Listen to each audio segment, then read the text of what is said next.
welcome ladies and gentlemen. You're watching 6 Stories at 6 with me, Tanisha Avasthi. Let's get started with the stories that have set the agenda for today. First up, India's leading champions thrown off a train and deboarded. They are the ones who have represented nation overseas and have now been subjected to harassment. Meanwhile, there is a scathing expose on widespread negligence across India. No part of India has been untouched by negligence, and we have started the biggest public campaign on the same. Progress for people is what Republic is fighting for. The Prime Minister, meanwhile, has given a strong warning against infiltration, and we get you details on that. Meanwhile, the Karnataka sleazegate controversy is only getting bigger, and to note here that this is not the first time when Karnataka DGP has had first brush with controversy. Tamil Nadu Governor and MK Stalin are at loggerheads yet again, with the first assembly session of Tamil Nadu of the year witnessing a huge drama. And finally, we get you the story on how Trump is facing massive pushback over his bid to take over Greenland. These 6 stories, starting first up with the top story that we have lined up for you on this edition. 2 of India's decorated track and field athletes, Dev Meena and Kuldeep Yadav, both national champions and international medalists who have represented India overseas, were subjected to harassment. This while travelling by train. What should have been a routine transit turned into a humiliating ordeal. At Panvel station in Mumbai, the station master allegedly asked the international medal-winning athletes to deboard, objecting to the pole that they were carrying essential sporting equipment, remember, for professional athletes. The athletes were then forced to pay a fine, following which they were allowed to proceed. More in this report. They are not just ordinary passengers. They are India's pride. 2 of India's decorated track and field athletes, leading pole vaulters Dev Meena and Kuldeep Yadav. Yet for Dev Meena and Kuldeep Yadav, a simple train journey turned into public humiliation.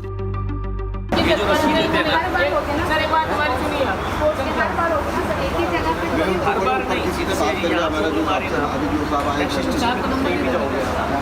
आप बात करें हम बात इसके लिए process क्या है वो बात करूँगा जैसे भी बात कर पाऊँगा टूटी हिंदी इंग्लिश जो भी बात करूँगा मैं जरा ना इनका कितना होता है देख क्या तुम हमारी ट्रेन में छूटे महोदय बस नहीं छूटेंगे सर आप जा सकते हैं गाड़ी में लेकिन ट्रेन आपका जाएगा नहीं कृपया हमें उसको बता दीजिए क्या करना है सेफ कस्टडी में रहेगा यहाँ पे आप बाद में आगे सर जो भी है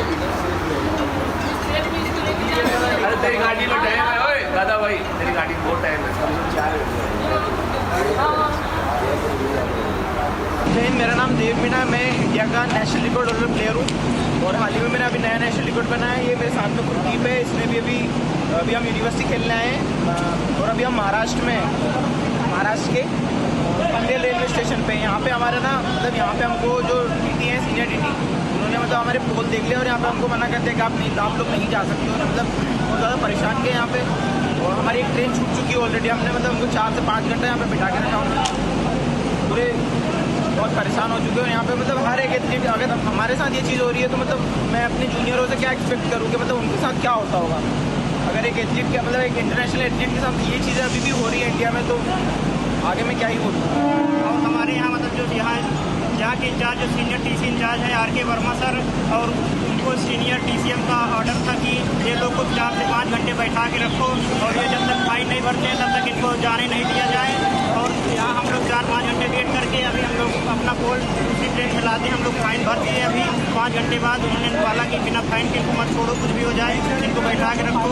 और हम लोग इंडिया के खिलाफ दोनों पोल ऑल्टर रहे तो पोल वॉल्ट इवेंट लिया तो इंडियन रेलवे कुछ ऐसा मतलब व्यवस्था चालू करे जिससे हमारा। और ये कोई नई बात नहीं है, ये तो हमेशा से ऐसे ही होता आ रहा है। मतलब ये कोई नई चीज़ नहीं है। मैं चाहता हूँ कोई तो कुछ करो इस चीज़ के लिए। Travelling from Mangaluru to Panvel in Mumbai, en route to Bhopal, the 2 pole vault champions were forced to deboard at Panvel station. Their fault? Carrying the very equipment that is crucial for their sport, the pole. Despite repeated explanations, railway officials allegedly snapped back, "Call whoever you want, we don't care who you are." मेरा नाम देव मीना है। मैं India का national record holder player हूँ और हाल ही में मैंने अभी नया नेशनल रिकॉर्ड बनाया है। ये मेरे साथ में कुलदीप है, इसने भी अभी हम यूनिवर्सिटी खेलने आए हैं और अभी हम महाराष्ट्र के पनवेल रेलवे स्टेशन पे। यहाँ पे हमारे ना मतलब यहाँ पे हमको जो टीटी हैं सीनियर टीटी, उन्होंने मतलब हमारे पोल देख लिया और यहाँ पे हमको मना करते हैं कि आप लोग नहीं जा सकते हो। मतलब बहुत ज़्यादा परेशान किए यहाँ पे। और हमारी एक ट्रेन छूट चुकी है ऑलरेडी। हमने मतलब हमको 4 से 5 घंटे यहाँ पे बिठा के रखा। पूरे बहुत परेशान हो चुके हैं यहाँ पे। मतलब हर एक एथलीट, अगर हमारे साथ ये चीज़ हो रही है तो मतलब मैं अपने जूनियरों से क्या एक्सपेक्ट करूँ कि मतलब उनके साथ क्या होता होगा। अगर एक एथलीट का मतलब एक इंटरनेशनल एथलीट के साथ ये चीज़ें अभी भी हो रही है इंडिया में, तो आगे में क्या ही होगा। और हमारे यहाँ मतलब जो यहाँ के इंचार्ज जो सीनियर टीसी इंचार्ज है आर.के. वर्मा सर, और उनको सीनियर टीसीएम का ऑर्डर था कि ये लोग को 4 से 5 घंटे बैठा के रखो और ये जब तक फाइन नहीं भरते हैं तब तक इनको जाने नहीं दिया जाए। और यहाँ हम लोग 4-5 घंटे वेट करके अभी हम लोग अपना पोल दूसरी ट्रेन में लाते हैं। हम लोग फाइन भर दिए। अभी 5 घंटे बाद उन्होंने बोला कि बिना फाइन के इनको मत छोड़ो, कुछ भी हो जाए इनको बैठा के रखो। और हम लोग इंडिया के खिलाफ दोनों पोल ऑल्टर रहे, तो पोल अल्टीमेट लिया तो इंडियन रेलवे कुछ ऐसा मतलब व्यवस्था चालू करे जिससे हमारा। और ये कोई नई बात नहीं है, ये तो हमेशा से ऐसे ही होता आ रहा है। मतलब ये कोई नई चीज़ नहीं है। मैं चाहता हूँ कोई तो कुछ करो इस चीज़ के लिए। Officials allegedly demanded an rupees 8,800 fine, saying the poll was oversized. But after prolonged arguments and negotiations, rupees 5,000 was finally paid. मतलब बहुत बहस हुई, बहुत हमने बाहर उनसे ट्राई किया कि बोले ऊपर से ऑर्डर है। हमने बोला ऊपर वाले के एक बार आप नंबर दे दो या फिर कुछ कांटेक्ट डिटेल बता दो हम, ताकि उनसे बात कर सकें। ना उन्होंने कुछ कांटेक्ट डिटेल बताया, ना ही कुछ किया। लेकिन बस वो उनको पैसे चाहिए थे। वो फाइन काटने का बोल रहे थे। और यही सब सर, इतनी सारी परेशानियों के बाद में फिर हमने उनको जैसे तैसे फ़ाइन भरा, जिसमें हमारी एक ट्रेन छूटी और फिर हमने शाम को दूसरी ट्रेन ली। और उन्होंने फ़ाइन काटा तो ठीक है, लेकिन जो फ़ाइन में उन्होंने लिखा 80 kg वेट, 80 kg के तो सर हमारा पोल ही नहीं होता, क्योंकि हम लेके उसको भागते हैं। वो तो मे भी 1 किलो का होता है सर पोल, ज़्यादा भारी भी नहीं होता वो। Athletes who bring medals for the nation left pleading at a railway station, bargaining for dignity. हम थोड़ा विस्तारित करके आज हम बात कर रहे हैं। मैंने रेल मंत्री जी को भी लिख रहा हूँ कि केवल इसी खेल के नहीं, बाकी खेलों के भी यदि इक्विपमेंट खिलाड़ी साथ में लेके जाते हैं तो रेलवे की तरफ से ये इंस्ट्रक्शन हो।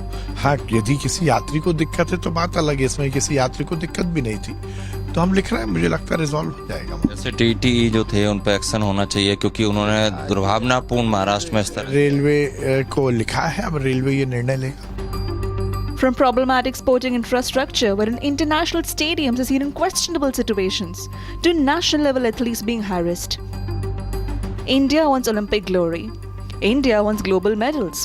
But are we willing to give our athletes basic respect, safety and dignity?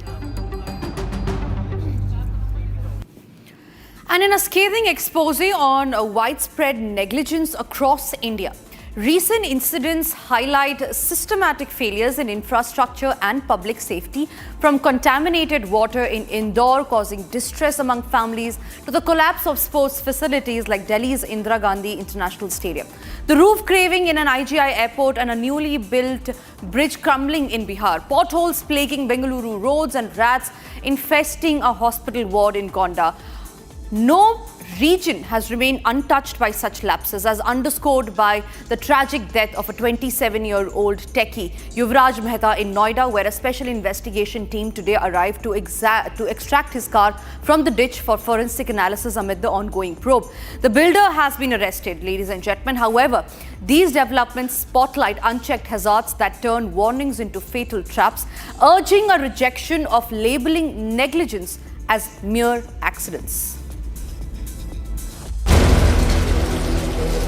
Water contaminated in Indore. Collapsing sports infrastructure in the national capital. IGI airport's roof collapses. Newly constructed bridges collapse in Bihar. Pothole menace in Bengaluru. Rats inside hospital wards in Uttar Pradesh's Gonda. No part of India is untouched by negligence.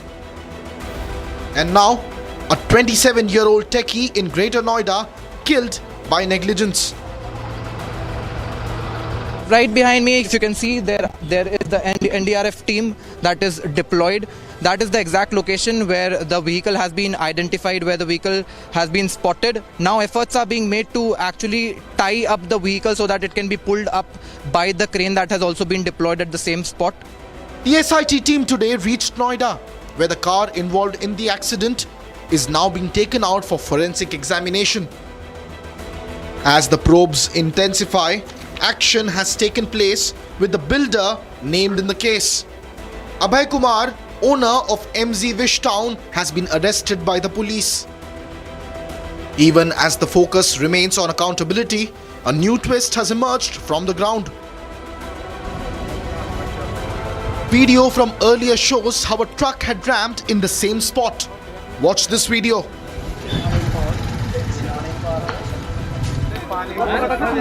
Yuvraj was the second victim.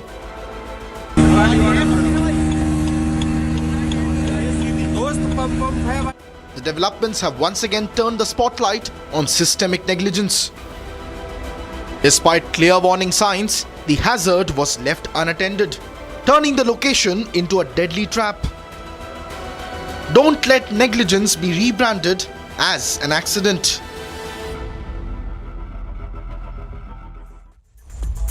And moving on to a story that's making headlines in Karnataka. Karnataka's Director General of Police, K. Ramachandra Rao, finds himself at a center of a major scandal after a video surfaced allegedly showing him engaging in obscene acts with women inside government premises. This has prompted widespread outrage and his immediate suspension by the state government. Now, Karnataka DGP had vehemently denied the allegations, claiming that the video was AI generated 8 years ago from his time in Belagavi and part of a conspiracy to tarnish his reputation, while Chief Minister Siddaramaiah has ordered a thorough inquiry and promised disciplinary action regardless of the officer's seniority, emphasizing that no one is above the law. This is not former Karnataka DGP's first brush with controversy. Here's why. Karnataka DGP is in the eye of a storm. A video shows the DGP shamelessly indulging in obscene acts with women while sitting inside the government premises. A top police official inside the government office in Karnataka. Now the DGP is trying to save his face. He claims that the video is AI generated and is 8 years old from the time he was posted in Belagavi. He further claims that it is a conspiracy to malign his image. లేదంటే అది 8 ವರ್ಷ ಹಿಂದೆ ಇದ್ದೇನೆ ನಾನು ಅಲ್ಲಿ ಬೆಲ್ಗಾಮಲ್ಲಿ ಅದರ ಬಗ್ಗೆ advocate ಮಾತಾಡಿ ನಾವು ಇದು ಕ್ರಮ ತಗೊಳ್ತೀವಿ. ಇದು ನಮಗೆ ಶಾಕಿಂಗ್, ಇಟ್ಸ್ ಆಲ್ ಫ್ಯಾಬ್ರಿಕೇಟೆಡ್, ಸುಳ್ಳು ಇದು, ಆ ವಿಡಿಯೋ ಎಲ್ಲ ಸುಳ್ಳು ಅಂತ ಅನ್ಕೊಂಡು. ಇದ್ರ ಬಗ್ಗೆ ನಮಗೇನು ಐಡಿಯಾ ಇಲ್ಲ. ಯಾವಾಗ ಆಗಿರೋದು ಇದು, ಯಾವಾಗ ಮಾಡಿರೋದು ಗೊತ್ತಿಲ್ಲ ಆಗಿದ್ರೆ ನನಗೆ ಗೊತ್ತಾಗಲ್ಲ. ಇದ್ರ ಬಗ್ಗೆ ತನಿಖೆ ಆಗ್ಬೇಕಂತೀರಾ? ತನಿಖೆ ಆಗ್ಬೇಕಲ್ಲ, ಈ ತರ ಸುಳ್ಳು ಮಾಹಿತಿ ಹಬ್ಸ್ತಾ ಇದ್ರು. ಅದೇ ಇದ್ರ ಬಗ್ಗೆ. Hours after, CM Siddaramaiah said that he would put an inquiry against the DGP. ವಿಚಾರಣೆ ಮಾಡಿಸ್ತೀವಿ. ನನಗೆ ಬೆಳಿಗ್ಗೆ ಗೊತ್ತಾಯ್ತು, ಆಮೇಲೆ ಅವ್ರ ಮೇಲೆ ಶಿಸ್ತು ಕ್ರಮ ತಗೋತೀವಿ. ಶಿಸ್ತು ಕ್ರಮ ಜರುಗಿಸ್ತೀವಿ. ಎಷ್ಟೇ ಎತ್ತರದ ಅಧಿಕಾರಿ ಆದರೂ ಕೂಡ ಕಾನೂನಿಗಿಂತ ಯಾರು ದೊಡ್ಡವರು, ಅವ್ರ ಮೇಲೆ ಶಿಸ್ತು ಕ್ರಮ ತಗೊಳ್ತಕ್ಕಂಥ ಅದನ್ನು ವಿಚಾರಣೆ ಮಾಡಿ ಆಮೇಲೆ ಕ್ರಮ ತಗೊಳ್ತೀವಿ. The Karnataka government has suspended the state DGP, Ramachandra Rao. A DGP level police officer's videos have surfaced in social media where he is exploiting, he is doing intimate acts with multiple women, and that too inside public police office. This is the state of affairs. Now there will be all kinds of excuses that will be made that this is AI, morphed, generated video. The fact of the matter is that in Karnataka under Congress's watch, the women's safety and security has gone to all-time low. If these things are happening inside a public office, imagine what is happening on the streets. But the DGP is not new to controversies. He is the stepfather of Kannada film actor Ranya Rao, who is in Bengaluru Central Jail in a gold smuggling case. Ranya Rao seems to have used his stepfather DGP Ramachandra Rao's connections to evade security checks at airports. The embarrassment trail for the Karnataka police does not end here. The DGP was once heading a case where the police raided a premises, seized massive amounts of money, while also allegedly colluding with a businessman. But given the controversies, what if the DGP is a frequent offender? Why should a detailed investigation into the matter not be the top priority for the Karnataka government? Tamil Nadu Governor R.N. Ravi today walked out of the assembly session as he declined to deliver an inaugural and opening address prepared by the MK Stalin-led DMK government in a fresh row. The Lok Bhavan late had given a 13-point note and the walkout saying that the national anthem was insulted and alleged that the speech contained various inaccuracies and unsubstantiated claims. Here is a look at all that happened during the assembly session today.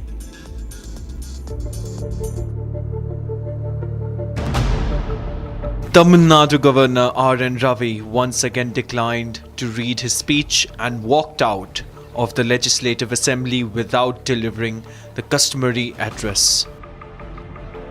And this happened on the opening day of the first session of the year. Speaking exclusively to Republic, several leaders responded to the disrespectful act of the governor. But today the way he acted or the way he presented himself was really disgusting, and it is really an attack on the constitution rather, because he cannot give a discourse in the assembly just like he is addressing a public gathering. The way he acted is really alarming, and we feel that it is an insult to the state of Tamil Nadu and the state assembly. The state government, what we believe, intentionally adopting this strategy of fighting with the Honorable Governor. It is not the first time it is happening. And after Governor left Assembly, our Honorable Chief Minister has set out the prepared statement by saying that the customary right of the Assembly has been broken by the Honorable Governor and they are not accepting it. And above all, he has ridiculed the position of the governor by saying the saying of Article Dadi. He cited very flimsy reasons that national anthem should be sung in the beginning of the proceedings, but it's not so. It's a very well known fact that both at the union government offices and state government offices, that national anthem will be sung only at the end of the proceedings. So governor went against, not only the government, went against the principles of constitution, went against the assembly proceedings. By that he has insulted the 8 crore Tamil Nadu people because we are the representations for them. The Tamil Nadu Governor Ravi also responded from the well of the House and expressed displeasure over the conduct of the proceedings. Later, Lok Bhavan also issued a statement alleging that the address contained unsubstantiated claims. Tamil Nadu Chief Minister also responded to the disrespectful act of the governor. CM Stalin stated that governor's actions are against the protocols of the assembly. This is not the first time when such an incident took place. Last year too, the governor walked out of the assembly, signaling a complete breakdown between the state and Raj Bhavan.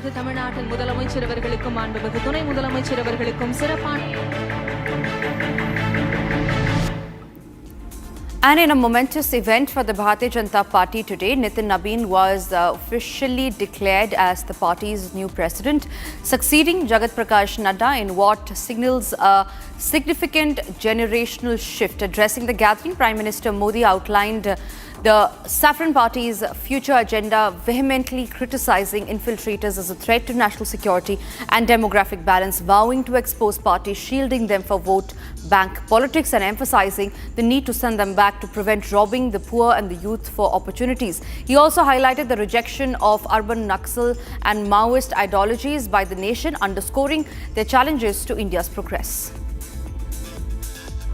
It's a big day for the Saffron Party. A generational shift that the Bharatiya Janata Party had been waiting for. Nitin नवीन जी आगे बढ़ो. Nitin Nabin is the new president of the Bharatiya Janata Party, succeeding Jagat Prakash Nadda. After declaring Nabin party president, Prime Minister Modi addressed the top leaders and party cadres, highlighting the agenda of the Saffron Party in coming years. Speaking on the key issues, Prime Minister Modi raked up the issue of infiltration and demographic imbalance and said that the youth of the country will not be looted by infiltrators. आज देश के सामने एक बहुत बड़ी चुनौती घुसपैठियों की है, आबादी के असंतुलन की है. दुनिया के धनवान देश, समर्थ देश, वे भी अपने देश में जो घुसपैठिए हैं उनकी जांच पड़ताल कर रहे हैं और दुनिया उनको पूछती नहीं है कि तुम घुसपैठियों को क्यों निकाल रहे हो, तुम तो लोकतंत्र का झंडा लेकर के घूम रहे थे. कोई अपने देश में घुसपैठियों को स्वीकार नहीं करता. Prime Minister Modi further highlighted the issue of Maoism and mentioned how the countrymen are rejecting the urban Maoist ideology. एक और बड़ी चुनौती अर्बन नक्सल की भी है. अर्बन नक्सल का दायरा इंटरनेशनल हो रहा है और यहाँ अर्बन नक्सल की बड़ी चतुराई होती है. अगर साल में एकाध बार भी अगर मोदी की किसी अच्छी चीज को उन्होंने ट्वीट कर दिया या टीवी पे बोल दिया या अखबार में लिख दिया तो उस पत्रकारी तो ऐसी फजेत कर देते, उसके पीछे ऐसे पड़ जाते हैं, उसको अछूत बना देते हैं, भविष्य में वो कभी बोल ना सके ऐसा कर देते. ये अर्बन नक्सल की स्टाइल है. The BJP has witnessed a major generational change in picking its party president. But big challenges lie ahead for Nitin Nabin, including making inroads in poll-bound Kerala, Tamil Nadu and West Bengal, and retaining power in Assam. The big question is, will Nabin prove to be a better successor? And on to the final story that's making international headlines. United States President Donald Trump has triggered a fresh geopolitical debate with a proactive social media post on Truth Social. The image, which depicts Greenland as a future United States territory, has reignited questions about America's strategic ambition in the Arctic and the president's long-standing interest in the region. Here's more to the story. A single image, but one that has stirred the hornet's nest.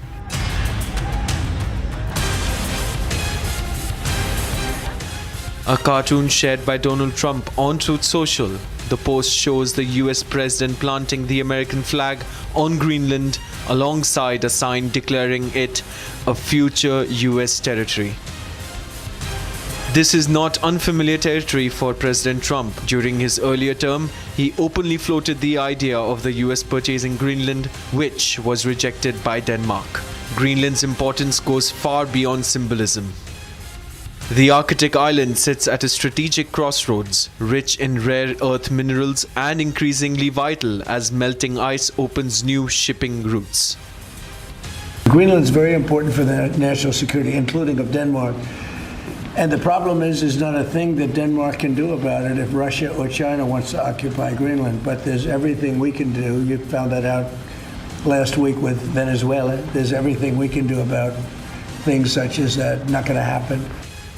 Critics say the post has stirred the hornet's nest, blurring the line between political messaging and foreign policy signaling.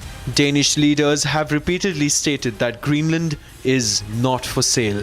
As the United States, China and Russia eye the Arctic's future, even symbolic gestures carry weight. Another reason why he wants to set foot on Greenland is because he stated that he doesn't want Russia or China to be his neighbors. For now, the post remains a provocative signal rather than policy. But coming from the President of the US, it is unlikely to be dismissed as mere political theatre. And that's all that we could pack in this edition of 6 Stories at 6. We will be back tomorrow, same time. Keep watching Republic. Coming up next after the break is Live and Breaking.